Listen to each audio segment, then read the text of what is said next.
Welcome back to Ashok debates. Recent சம்பவம் என்ன அப்படின்னு பாத்தீங்கன்னா, சுப்ரீம் கோர்ட் தனது அதிகாரத்தை மீண்டும் கையில் எடுத்து ஒன்றிய அரசு நோக்கி கேள்வி கணக்களால தொலைச்சி எடுத்திருக்காங்க.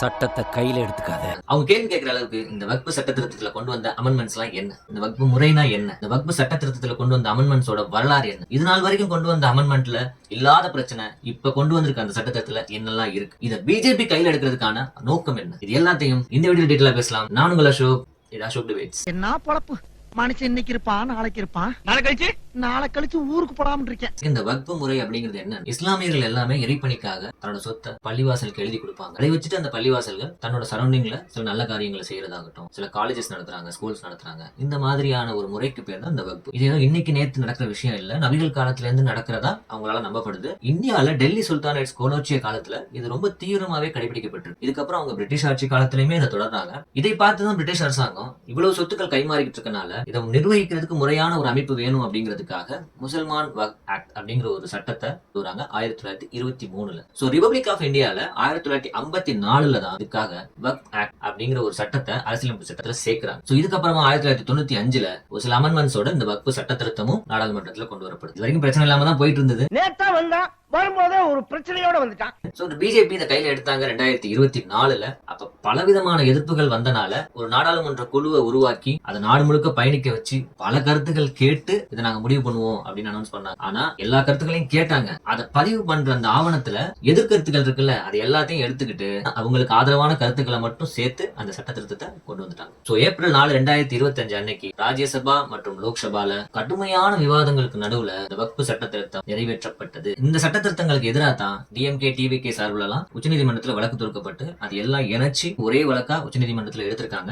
அதன் அடிப்படையில தான் இன்னைக்கு உச்சநீதிமன்றம் பல கேள்விகளை ஒன்றிய அரசு நோக்கி வச்சிருக்காங்க. சோ பிஜேபி தரப்புல என்ன சொல்றாங்க அப்படின்னா, நாட்டிலேயே அதிக சொத்து கொண்ட அந்த அமைப்புகளா இருக்குல்ல, அந்த லிஸ்ட்ல ரயில்வே டிஃபென்ஸுக்கு அடுத்து இந்த வக்பு போர்டு தான் அவ்வளவு சொத்துக்களை கொண்டிருக்கு. சோ இதை நம்ம முறையா நிர்வகிச்சோம் அப்படின்னா இதுல இருக்க குளறுபடிகளையும் நீக்கலாம், அதே சமயத்துல இதன் மூலமா வருவாயை பெருக்கலாம் அப்படிங்கறதுதான் அவங்களோட நோக்கம் அப்படின்னு அவங்க சொல்றாங்க. அது மட்டும் இல்லாம இந்த பிஜேபி ஏதோ இன்னைக்கு நேத்து இந்த வக்பு போர்டுல கை வைக்கணும்னு நினைக்கல. அவங்களோட நீண்ட கால செயல் திட்டத்துல அது ஒன்னா இருந்தா கூட இப்ப இந்த விஷயத்தை கையில எடுத்துக்கிறதுக்கான காரணம் என்னன்னா, அவங்க ரொம்ப நாளா ஒரு கிரவுண்ட் ஒர்க் பண்ணிருக்காங்க.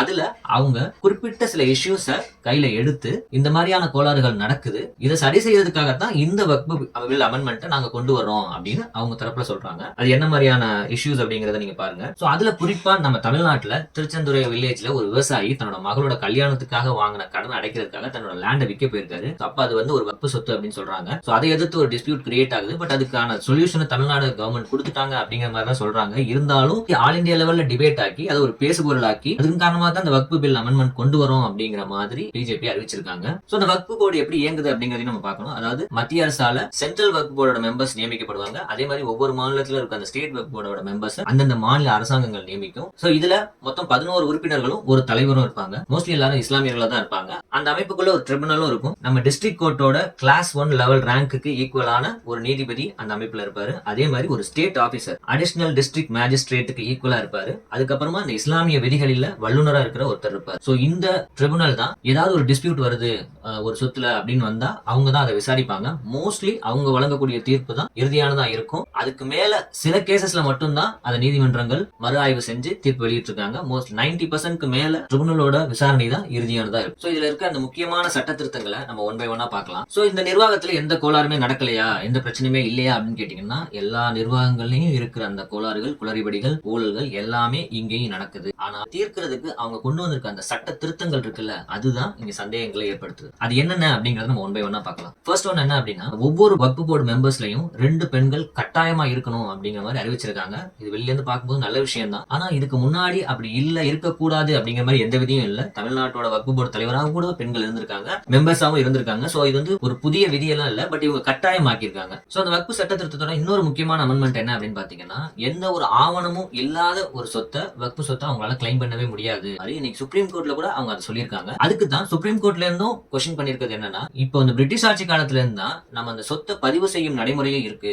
அதுக்கு முன்னாடில இருந்தே தன்னோட சொத்தை வக்பு சொத்தா கொடுக்குற அந்த இஸ்லாமியர்கள் பின்பற்ற நடைமுறை வழக்கத்துல இருக்கு. அவங்க கிட்ட எல்லாம் நீங்க எப்படி ஆவணம் கேட்க முடியும் அப்படிங்கிற மாதிரியான கொஸ்டினை தான் சுப்ரீம் கோர்ட்ல கொடுத்திருக்காங்க. அதுக்கு தான் ஒரு வாரம் எங்களுக்கு டைம் வேணும் அப்படிங்கிற மாதிரி ஒன்றிய அரசின் சார்பில் பதில் சொல்லியிருக்காங்க. சோ இந்த சட்டத்தின் மூலமா எந்த ஒரு ஆவணமும் இல்லாம சும்மா வாய் வார்த்தைகள்ல இல்ல இஸ்லாமியர்கள் ஆட்சி காலம் நடத்தும் போது இஸ்லாமியர் அரசர்களால கொடுக்கப்பட்ட சொத்துக்கள்லாம் இருக்கும்ல, அந்த சொத்துக்கள்லாம் இனிமே வக்ஃபு சொத்தா கிளைம் பண்ண முடியாது. அதையெல்லாம் மத்திய அரசின் சார்பில் எடுத்துக்கிறதுக்கு அதிகமான வாய்ப்புகள் இருக்கு. சோ இந்த அமெண்ட்மெண்ட் தான் இஸ்லாமியர்களை பொருளாதார ரீதியா வஞ்சிக்கிறதுக்காக ஒன்றிய அரசு கொண்டு வந்த அமெண்ட்மெண்ட் அப்படின்னு பல பேர் குற்றம் சுமத்துறாங்க. சோ அடுத்து முக்கியமான சட்டத்திருத்தம், சோ இந்த மெம்பர்ஸோட கவுண்ட் இருக்குல்ல, அதை 22 உயர்த்தி அதுல நான் முஸ்லிம்ஸும் இடம்பெற வைக்கிற மாதிரியான சட்டத்திருத்தத்தை கொண்டு வந்திருக்காங்க. இதைத்தான் சுப்ரீம் கோர்ட்டும் கொஸ்டின் பண்ணிருக்காங்க. இப்ப திருப்பதி தேவஸ்தானத்துக்கு கீழே, அதாவது அந்த கோயில் நிர்வாகத்துல இல்ல, அந்த திருப்பதி தேவஸ்தானத்துக்கு கீழே வர்ற ஒரு வணிக வளாகங்கள்ல நடக்கிற ஒரு நிர்வாகத்திலேயாவது நீங்க ஒரு நான் ஹிந்துவை அலோ பண்ணுவீங்களா அப்படின்னு கேட்டிருக்காங்க.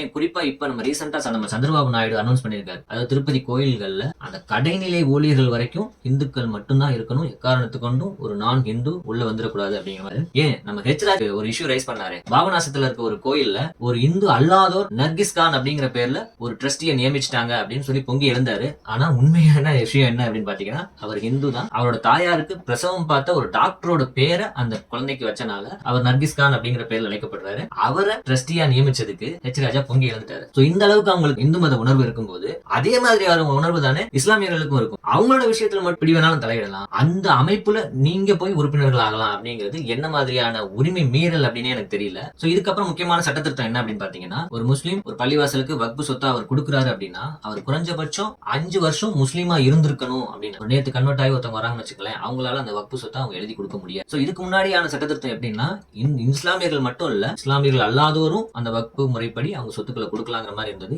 அது மட்டும் இல்லாம நான் முஸ்லீம்ஸ் அந்த மெம்பர்ஸா இன்க்ளூட் பண்றாங்கல்ல, அவங்க யாரா இருப்பாங்க அப்படின்னு பாத்தீங்கன்னா 2 MLAs 2 MP இந்த மாதிரியான ஆட்கள் தான் அந்த மெம்பர்ஸா வருவாங்க அப்படின்னு சொல்றாங்க. உங்க எல்லாருக்கும் தெரியும், இப்ப தமிழ்நாடு எடுத்துக்கிட்டீங்கன்னா MP MLA ல முஸ்லீம்களும் இருக்காங்க. சோ அவங்கள ஈஸியா நம்ம மெம்பர்ஸ் ஆக்கிடலாம். ஆனா வட இந்தியால எல்லாம் போனீங்கன்னா அந்த அளவுக்கு MLA MPs எல்லாம் முஸ்லீம்கள் இருந்து வர்றதில்ல. குறிப்பா பிஜேபி சார்பில் நிறுத்தப்பட்ட வேட்பாளர்கள்ல மோஸ்ட்லி MP MLAs ல முஸ்லீம்களே இருக்க மாட்டாங்க. சோ அந்த மாநிலங்கள் எல்லாம் யாரை இவங்க நியமிக்க போறாங்கன்னா ஆப்வியஸா இந்துக்களை தான் நியமிப்பாங்க. அது மட்டும் இல்லாம இந்த நிர்வாகங்கள் எல்லாமே இப்ப ஒவ்வொரு மாவட்டத்தோட கலெக்டர் கிட்டையும் போகுது. அரசாங்கத்துக்கும் வக்ஃபு வாரியத்துக்கும் ஒரு டிஸ்பியூட் வருது அப்படின்னு வச்சுக்கோங்களேன், அதை கலெக்டர் தான் தீர்த்து வைப்பாரு. அதே மாதிரி ஒரு வக்ஃபு சொத்தை எழுதி கொடுக்கணும் அப்படின்னா முன்னாடி வக்ஃபு போர்டுக்கு தான் போவாங்க, இனிமே கலெக்டர் மூலமா தான் அந்த விஷயம் நடக்கும். இது எல்லாத்தையும் சொல்லி முடிச்சதுக்கு அப்புறமா பிஜேபி கடைசியா வைக்கிற வாதம், இந்த வக்ஃபு போர்டுல இருக்கிற பிரச்சனைகளை எல்லாம் நாங்க கலைஞ்சு அதன் மூலமா வருமானத்தை பெருக்கி அதையும் நாங்க இஸ்லாமியர்களுக்கு தான் செய்வோம் அப்படிங்கிறது தான் அவங்களோட முக்கியமான வாதமா இருக்கு. இங்கதான் டவுட்டே வருது. ஏன் அப்படின்னா பிஜேபியோட ட்ராக் ரெக்கார்டு, ரீசெண்டான சம்பவங்கள் கூட நம்ம உதாரணமா சொல்லலாம். படத்தை வெளியிட்டு அது மூலமா கலவரத்தை உருவாக்கி அவுரங்கசீப் அவர்களோட கல்லறையை உடைக்கிற அளவுக்கு அந்த கலவரம் போய் நின்றுச்சு. ஏன் நம்ம தமிழ்நாட்டுல திருப்பரங்குன்றத்துல இஸ்லாமியர்கள் இந்துக்களுக்கு இடையான பிரச்சனையை உருவாக்கி சிக்கந்தர் மலையை அங்கிருந்து அகற்றணும் அப்படின்னு ஹெச்ராஜா ஓப்பனா பிரஸ் மீட் கொடுக்குறாரு. தமிழ்நாடு அப்படிங்கறதுனால அது கலவரமா மாறாமலே அடங்கி போச்சு. இது எல்லாத்தையும் ஒரு முக்கியமான விஷயம் சொல்லுவா, நம்ம இந்தியாவோட முதல் கல்வித்துறை அமைச்சரா இருந்தார் அபுல் கலாம் ஆசாத். அவர் கான்பூர் IIT உருவாகிறதுக்கு முக்கியமான காரணமா இருந்தவர். அவர் பேர்ல காங்கிரஸ் கவர்மெண்ட் ஸ்காலர்ஷிப் அனௌன்ஸ் பண்ணி மைனாரிட்டி ஸ்டூடெண்ட்ஸ்க்கு எல்லாம் கொடுத்துட்டு இருந்தாங்க. அதையும் 2022 பிஜேபி அரசாங்கம் கேன்சல் பண்ணிச்சு. இந்த மாதிரியான ஒரு ட்ராக் ரெக்கார்டை வச்சுக்கிட்டு எல்லா சட்டத்திருத்தத்தையும் நாங்க உங்களோட நன்மைக்கு தான் கொண்டு வரதான்னு சொன்னா இஸ்லாமியர்கள் எப்படி உங்களை நம்புவாங்க? சோ இது எல்லாத்தையும் விசாரிச்சு அந்த உச்சநீதிமன்றம் ஒரு இடைக்கால தடை கொடுத்திருக்காங்க. முழு சட்டத்துக்கும் இல்ல, மெம்பர்ஸை நியமிக்கிறது இருக்கல அதுக்கான ஒரு தடை தான் கொடுத்திருக்காங்க. இந்த வக்ஃபு சட்டத்திருத்தத்தை பத்தி நீங்க என்ன நினைக்கிறீங்க? நான் சொன்ன இந்த வக்ஃபு முறையில ஏதாவது டெக்னிக்கலா தவறா இருந்தா இஸ்லாமியர்கள் அதை தெளிவுபடுத்தலாம் கமெண்ட் செக்ஷன்ல. இந்த வீடியோ உங்களுக்கு பிடிச்சிருந்தா லைக் பண்ணுங்க, கமெண்ட் பண்ணுங்க, ஃப்ரெண்ட்ஸ் அண்ட் ஃபேமிலிக்கு ஷேர் பண்ணுங்க. ஃபர்ஸ்ட் நீங்க சப்ஸ்கிரைப் பண்ணிக்கங்க. இதே மாதிரி ஒரு முக்கியமான கண்டென்ட்டோட அடுத்த வீடியோ உங்களை வந்து சந்திக்கிறேன். Until then, I am your Ashok with Ashok.